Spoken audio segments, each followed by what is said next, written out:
ఆయన కూడా యాటిట్యూడ్ మామూలుగా ఉందా అండి? అల్లు అర్జున్ యాటిట్యూడ్ ఏమైనా తక్కువ ఉందా?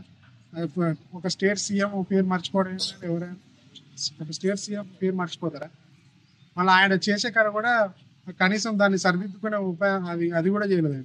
ఆడ కూడా సక్సెస్ మీట్ మీరు చూస్తే ఆ బయట చూస్తే అర్థమవుతుంది ఆయన ఎంత ప్రౌడ్గా యాక్ట్ చేస్తుంది. ఆయన అసలు నేషనల్ అవార్డు అనేది ఆయన వెనక్కి తీసుకోవాలి.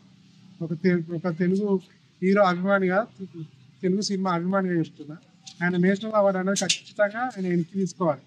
ఎందుకో తెలుసా, ఎస్వీఆర్ ఉన్నాడు, ఎన్టీఆర్ ఉన్నాడు, ఏఎన్ఆర్ ఉన్నాడు, వాళ్ళ తాత అల్లురామలింగయ్య ఉన్నాడు, ఇప్పుడు మహా నటులు ఉన్నారు.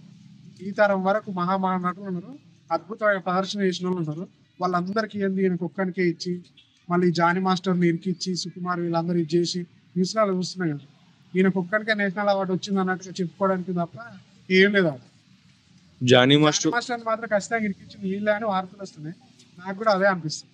ఎందుకంటే జనరేషన్ అవార్డు ఒక్కరికి ఉండాలనేసి కూడా ఇలాంటి కథనాలు కూడా ఉండొచ్చు అనేసి ఖచ్చితంగా ఆయనకు ఒక్కరికి నేను ఒక్కరిని సాధించిన ఏదో పెద్ద అది చేసిన ఆయన కంటే అద్భుతమైన నటులు ఉన్నారు. అసలు ఆ నేషనల్ అవార్డు జ్యూరీ మెంబర్స్ కూడా సెంట్రల్ గవర్నమెంట్ కూడా ఇంతవరకు తెలుగు సినిమా పరిశ్రమను 69-70 ఏళ్ళ నుంచి ఎవరిని గుర్తించలేదు.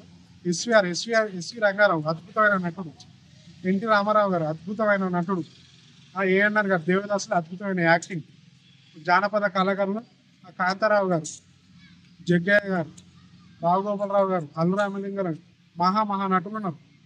వాళ్ళందరికీ ఇవ్వండి, వాళ్ళందరినీ గుర్తించండి. ఇప్పటివరకు ఇది అల్లు అర్జున్కి అవార్డు ఇచ్చి కూడా అల్లు అర్జున్ అవమానించినట్టే, తెలుగు సినిమా పరిశ్రమ అవమానించినట్టే.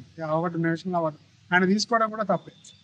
ఎందుకంటే అగ్ర హీరోలు ఇంతవరకు 69 ఏళ్లలో ఎవరిని గుర్తించండి, వీళ్ళకి ఇచ్చి తెలుగు సినిమా పరిశ్రమను అవమానపరిచింది సెంట్రల్ గవర్నమెంట్.